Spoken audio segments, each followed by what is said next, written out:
God's ways are not our ways. God's thoughts are not our thoughts. Okay? So, this time, I hope these Kairos moments will remind us, when nothing grows, God still moves. Okay? Hallelujah.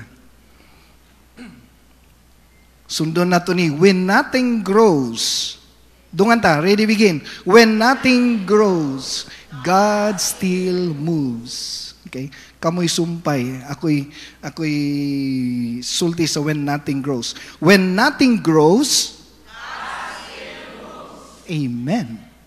Kung walay nahitabo sa imong life, God still moves. Hallelujah. So mag-open kog pipila ka mga scenario, okay? Kairos means seizing God's appointed time. Ang timetable sa Ginoo dili pareha sa timetable sa tao. Ang orasan sa tao dili pareha sa orasan sa Ginoo. Okay? So kanang giingon gani nga Godspeed, no? Usay mingon sa imo ang kapwa Christian, Godspeed, no? Duha ang meaning ana, ang imong dagan panglangit, no? Kay ang Godspeed, God is not in a hurry. Ano meaning sa Godspeed, no? So muna yung duha ang meaning sa Godspeed. God is not in a hurry o ang imong speed padung langit, no? So kanang mga driver diha, ingnon lang nato Godspeed. Ikaw na kuha sa sumpay sa meaning, okay? So the appointed time in the purpose of God, the time when God acts. Muna yung meaning sa Kairos. The appointed time in God's purpose. The time when God acts. Kairos means the appointed time. No. Ang New Testament translated sa Greek, ang Old Testament translated sa Hebrew. Okay, Hebrews. Okay, sa New Testament, every time na mention ang Kairos, it means God's appointed times, 86 times gibalik-balik. Okay? So ang word nga Kairos, mabasa nato ni sa original Bible. Okay? Sa Greek Bible, appointed time. Hallelujah. So magsugod ta kung kano sa gipanganak si Samson. Judges chapter 13 verse 1 hangtod sa verse 5. The birth of Samson. Okay, ingon sa verse 2 sa Judges chapter 13, now there was a certain man from Zorah of the family of Danites whose name was Manoah, and his wife was barren and had no children. Grabe, no? Si Samson gipanganak gikan sa usa ka mama nga dili ka anak. Baog, barren, dili ka anak. Ingon sa verse 3, and the angel of the Lord appeared to the woman and said to her, indeed now you are barren and have borne no children, but you shall conceive and bear a son. Ingon ang angel sa Ginoo, dili ka kaanak, pero karon makaanak ka na. So makita nato nga katong barrenness, a time when nothing grows, is a Kairos moment. Before nag-appear si Samson sa eksena, before ang Samson nga nag-save sa Israel, before ang great man nga madungog na to sa mga Bible stories sa mga bata, nahimong icon si Samson as the strongest man in Israel in his time, na siya'y special strength from God. Samson was a gifted man. Apan, before siya nag-appear sa Bible, niabot pa ang Kairos moments. The moment when God prepares Manoah. Nga dili ka anak, but here comes Niabot ang Kairos. Niabot ang appointed time. Kanang mga barrenness sa atong life. Kung moabot ang appointed time. Ingon dito, barrenness is the seed of a hero. Katong mga hero sa Bible, gikan na siya sa Kairos moments. Okay? So, take note nyo na sa inyong Bible, Judges 13, 1-5. Atong i-trace ron ang mga great men sa Bible. Atong lantawon, isa sa mga great men sa Bible, si Samuel. Kailan ba tang Samuel? 1 Samuel chapter 1, verse 2 hangtod sa verse 5. But Hannah had no children. Imagine si Hannah. But to Hannah, sa verse 5, he would give a double portion for he loved Hannah, although the Lord had closed her womb. Klaro kayo sa 1 Samuel, nga the mother of a great prophet, an appointed judge in Israel, gikan siya sa usa ka mother nga nag-undergo of Kairos moments. Grabe, no? Unsa kay pain nila no while waiting. Okay? Hannah was barren for 19 years. Those Kairos moments, waiting for God's time, the birth of a hero. Na makita nimo manghigala nga ang great man sa Israel. Una, si Samson, gikan sa mama nga di ka anak. Si Samuel, gikan pud sa usa ka mama, ginikanan nga dili ka anak, ang pangalan si Hannah. Nakita ba ninyong ako ang nakita? These are Kairos moments, waiting for God's time. When the appointed time has come, atong makita manghigala, ang hero ning gawas. Ang great man sa Israel ni gawas gikan sa Kairos moments. Okay? Ikaduhang hero na niya atong nakita. Ato ta sa ikatulo. The birth of Joseph. Genesis chapter 29 verse 31. And when the Lord saw that Leah was hated, he opened her womb, but Rachel was barren. Rachel is the mother of Joseph. Okay? Sulat nyo na sa inyong mga Bible. Genesis 29 verse 31. Ang mother ni Joseph, the great man who saved the nation of Israel, gikan sa usa ka mother nga baog. Ingon dito sa Genesis chapter 30 verse 22, and God remembered Rachel, and God hearkened to her, and opened her womb. Now, makita nato, Rachel was barren for 14 years. 14 years of Kairos moments. Dugay-dugay yun, no? So si Joseph, ang yang eksena manghigala is to preserve his family, the lineage of Abraham, ultimately to play the crucial role in God's plan for the salvation of humanity. So makita nimo manghigala, ang millions of Israelites nga na-slave for 400 years. Gikan manghigala dito sa kamot ni Parao. Nagsugod manghigala sa usa ka background nga niay Joseph, nga makita nimo manghigala, nahimo siyang hero. Nahimo siyang nagbitbit sa generation, from slave became a governor. Bible story, madungog na to sa mga bata. Every now and then, ma-mention good si Joseph. The closer he become to God, the greater ang iyang problem nga naatubang. But in God's right time, kani manghigala nga great man in the Bible, gikan sa usa ka mother nga gitawag Rachel, pero dili ka anak. Grabe, no? That was a Kairos moments. Ingna imong katapad, Kairos. Hinay kaayo. Kairos. Hallelujah. Amen. Nakita na ba rin yung akong nakita? The birth of Isaac. Genesis chapter 11 verse 30. Now Sarai was barren. She had no child. Okay? Si Isaac, anak ni Abraham.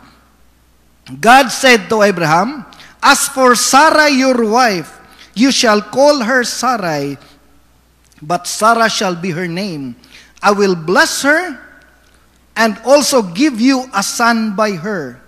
I will bless her and she will give rise to nations. Kings of people shall come from her. Grabe, no? Gikan sa kang Sarah, manggawas ang mga kings and great men.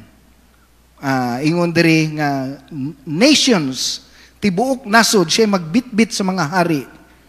Pero, kinsa man si Sarah? Sarah was barren.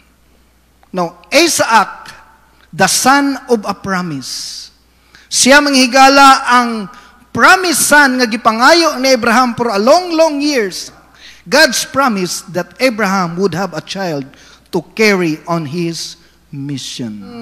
Ang Isaac nga atong gisgutan manghigala gikan sa usa ka mother nga dili ka anak, si Sarah. Grabe, no? Nagpaabot siya 25 years. Okay? Wrong ni siyang nadari. This is 25 years. So, kaning mga great men, gikan din ni silang mga Kairos moments, no? The birth of John the Baptist sa New Testament. Luke chapter 1 verse 6 to 7. Okay. And they were both righteous before God. Grabe, no? Sa Elizabeth ug si Zacarias, righteous, faithful sa Ginoo. Walking in the commandments and ordinance of the Lord, blameless. In spite sa imong faithfulness, it does not mean nga wala ang Ginoo namuhat sa imuha. Amen? Hallelujah. When nothing grows, God still moves. Hallelujah. Faithful, no? Karo kayo sa verse 6 or verse 7. Righteous before God. Okay? Walking in the commandments and ordinance, blameless. Ingon sa verse 7, but they had no child. Grabe, no? Because Elizabeth was barren. Elizabeth was barren for 20 years. Dugaya, oy. Katong 20 years, mauto siya ang Kairos moments. Okay? Ingon sa Luke chapter 1 verse 13, your prayer has been heard. Pasabot, dugay na ngayo si Zacarias. Dugay sa nangandoy nga makaanak. Nya, ang gigamit ba yun dito kay tigulang na, advance in years. Ingon sa Luke 1:7, no? They had no child because they were both well advanced in years. Siguro, 70 or 80 years old. Pwede pa siguro na dere, no? Pero makita nato manghigala, si John the Baptist, the herald, a messenger, the arrival of Messiah. Siya ang nag-prepare sa dalan sa Ginoo. Siya ang nagbitbit manghigala sa testimony. Nga siya manghigala, di ko ang ngayan, mubitbit siyang sandalyas. Atong makita manghigala, si John the Baptist, a great man of God. Pero asa siya gikan? Gikan siya sa usa ka inahan nga dili pud kaanak. Hallelujah. So, mutapos ta ani. Pahumanay na ta. Ang unang point nato diri manghigala is that this the Kairos, no? Kanang this is igrab, gukdo nimo, apso nimo. Don't miss your moment. Katong mga years nga gitan-aw nimo, naglisod pa ka, daghang kag bayro nun. Mga moment manghigala nga tan-aw nimo, wala pa gyud ang right time nga ang imong business mo show up. Mga moment nga tan-aw nimo manghigala nga empty. Mga moment manghigala nga nakita nimo manghigala nga murag walay nag-move, walay nahitabo. I tell you, when nothing grows, God still move. Okay?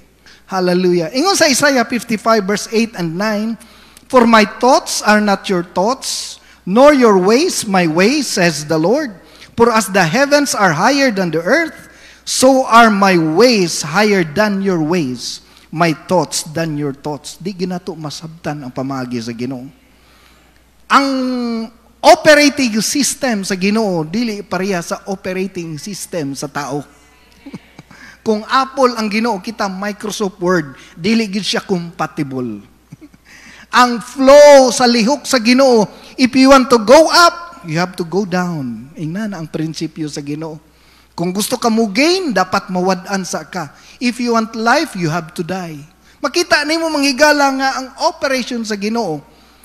Now, atong makita nga si Jesus Christ kinahanglan mamatay. Grabe, nag-undergo siya pain. Before niya manghigala, before na to ma-experience ang life, Jesus had to die. Kinahanglan sa siya mo suffer. Kay it's the way nga ang Ginoo murag kinahanglan ma-empty sa ka before ka masudlan. So dili gyud nato masabtan nga ang expectation sa tao kumutanaw tagpalabas, nagkinahanglan tag hero. Kinahanglan moabot sa si Superman. No? Kinahanglan maabot si Spider-Man, maabot ang The Avengers, mauna ang Ginoo nga atong gipangandoy sa tinuhanon nga paglantaw. Muna ka ng mga miracle healing, gusto sa taong ka nang makita gyud. But in God's ways, dili pareha sa atong huna-huna. Okay? Si Job, ang life ni Job nag-undergo pag grabe nga pain. Ug sa pain ngayang na-experience, kinahanglan pa mamatay ang mga anak. Ug imong lantawon, in God's perspective, sa tawhanon nga perspective, murag lisod sabton. Nganong kinahanglan pa maganto si Job. Pero nasayod ta, the last part sa life ni Job, double ang tanan. Ang iyang anak, pinaka-beautiful woman sa tibuok kalibutan, puli sa iyang nawala nga anak. So, makita nimo manghigala even sa life ni Joseph. Kinahanglan pa siya mapriso. Sa life ni David, kinahanglan pa siya gukdo ni Saul. Ayha pa nila niabot ang throne. Okay? God cannot bring you to a promotion nga dili kaya i-handle sa imong character. So, ang imong character, kinahanglan i-prepare sa Ginoo. Sa Revelation chapter 1, verse 9, si John the beloved, nagisgot niini. "I, John, both your brother and companion in the tribulation and kingdom and patience of Jesus Christ, was on the island that is called Patmos." Si John manghigala, gi-exile sa usa ka island. Kung baga, piniriso si John. Sa iyang pagka-piniriso, manghigala, the angel of the Lord. Grabe, no? Ingon siya, "I was in the Spirit." Ang anghel sa Ginoo nagbisita siya, samtang gasulat siya sa Book of Revelation, naa siya sa prisuhan. Naguna-huna ta manghigala, kung tinuod nga na ang Ginoo si mo, dapat dato ka. Kung tinuod ang Ginoo si mo, anong gabaktas ka lang, mauna ato ang paglantaw. Pero sa Biblia, kung kinsa katong puno sa Ginoo, murag mag-ingom na unsa may nahitabo siyang kinabuhi, nganong piniriso man na siya. Kung kanusa si Joseph, nasulod sa prisuhan, ay panigawas ang word, "and the Lord was with Joseph." Kabaliktaran. Now, atong makita manghigala nga ang imong circumstances, dili na siya ebidensya nga gibiyaan ka sa Ginoo.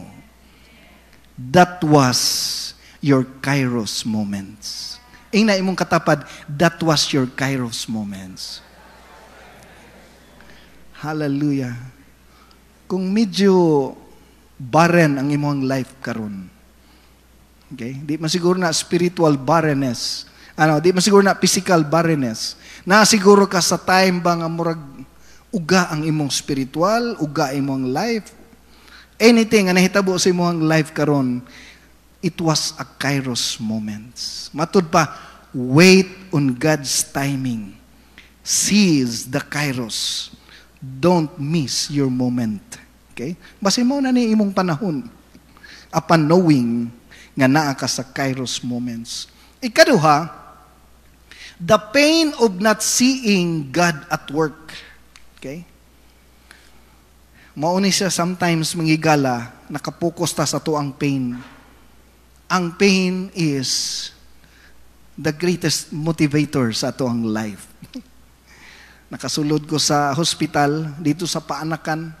Ganahan kay ko dito sa SDA nga hospital. Na nakasulod dito nga poster. When pain is so great, ingon dito, miracle is in the process. Grabe, no? kung paanakay ka na, kung grabe na kaayo ang sakit sa imong tiyan, mugawasay na ang bata. No? Gapo nakabutang, when pain is so great, miracle is on the process. Ingnana po dahil sa to ang life, no? Matod pa ni Rumi, usa ka Persian writer, ingon siya, the wound is the place where the light enters you. Kuyawa, no? Ang wound daw, mao daw na ang place nga naghatag sa tuag open mind. Mao na ang time ang higala nga nagamature ta. It was the pain that fuels the courage. Hallelujah. There are times di na to masabtan ang pain. Sa 1 Samuel chapter 1 verse 9, ingon dinhi, and she was in bitterness of soul and prayed to the Lord and wept in anguish. Grabe si Hannah. Grabe ang pain ni Hannah. Grabe ang iyang hilak kay gina-reject siya, gina-accuse siya in Bible times. Mura kag tinunglo pag di ka kaanak.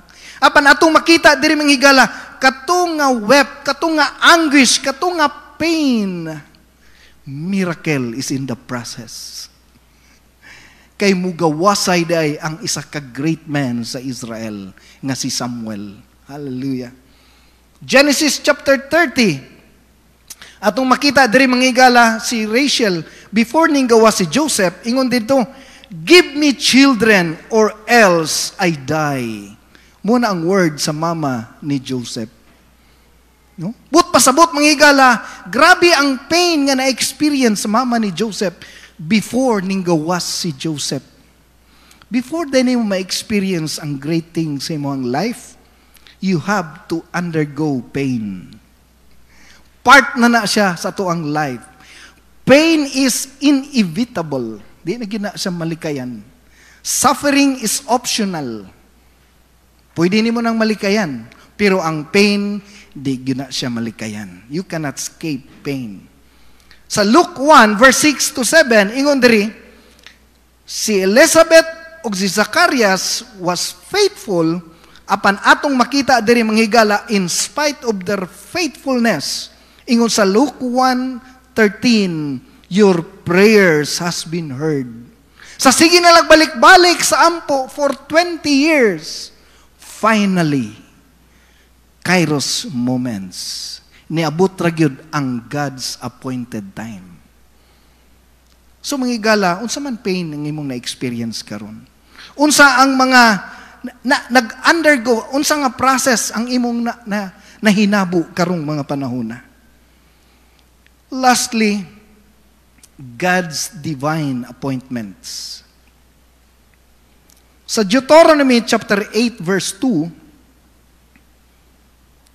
ingon diri sa verse 2, remember how the Lord your God led you through the wilderness.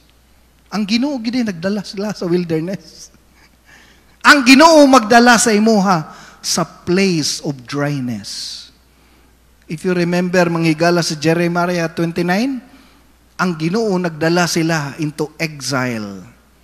So makita nimo manghigala nga before na-establish ang ministry ni Jesus Christ, gidala siya sa wilderness for 40 days. So ingon diri sa verse 2, remember the Lord your God led you through the wilderness for these 40 years, humbling you and testing you to prove your character. Grabe, no?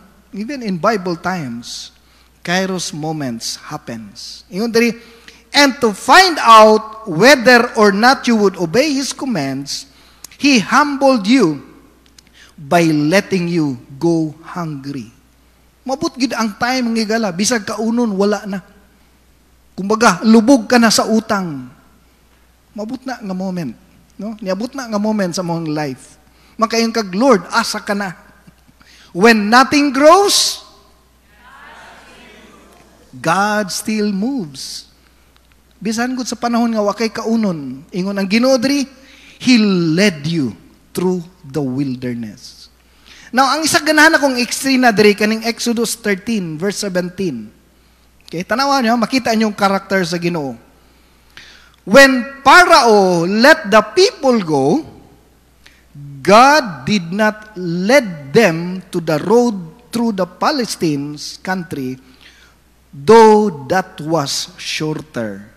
According sa mga Bible scholar, 10 to 14 days lang baktason from Egypt to Canaan, Promised Land. Makita nyo na sa mapa, perting doula. Pero, ang Ginoo man nagningingon, dili tamudad-on diha. Ang 14 days, nahimong 40 years. Ang reason sa Ginoo, ingon diri, for God said, verse 17, if they face war, they might change their minds and return to Egypt.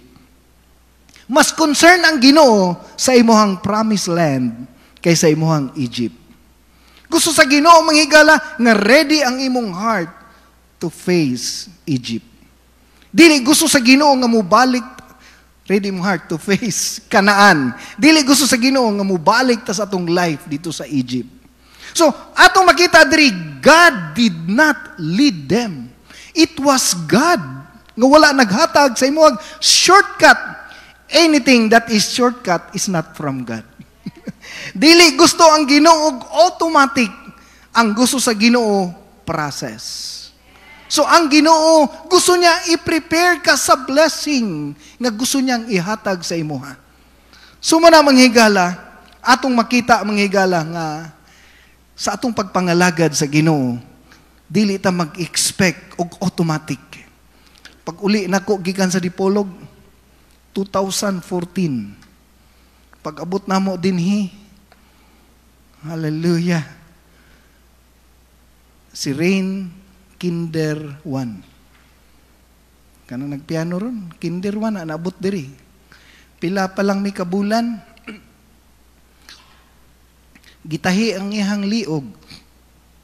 Kay ang among kural murag mga bangkaw, ingon siya nadagma daw siya.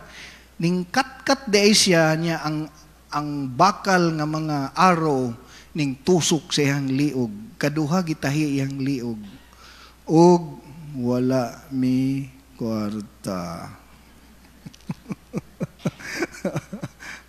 Nagsugod mi sa among gamayng panginabuhi. Nagklinik mi. Isa sa among kwarto. Grabe, no? Among kwarto, klinik na muna. Pag na mong pa-check up, muadto pa sa among balay. Luy, kaya mong kinabuhi in taon. Ginoo ko. Unya, bulihon pa dyan ni Pastor Kiko, ba't na-late ka? Ay, pinatulog mo pa yung asawa mo? Ginoo ko, murag ka backslide-on ko ba?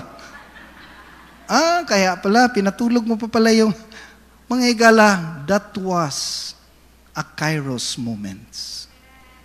Hallelujah. Hinay-hinay, nagunahon na ako kung sana ako na siguro magbalik na lang kong panginabuhian No, those were the days. Pero karon mga higala, as the years go by, matod pa, sweeter as the years go by. No? Akong anak, diri na nag-high school.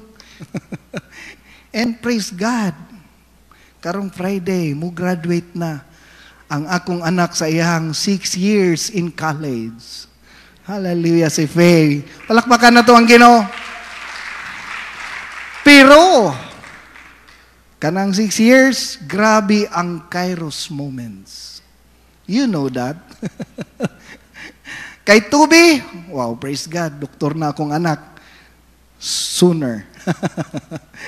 Pila ka bulan, gikan karon, mugawas na pud ang among ikaduhang doktor. Praise God. What if nag-give up me in those Kairos moments? I tell you, grabe ang temptation. Almost mo give up ug mo withdraw na gyud mi.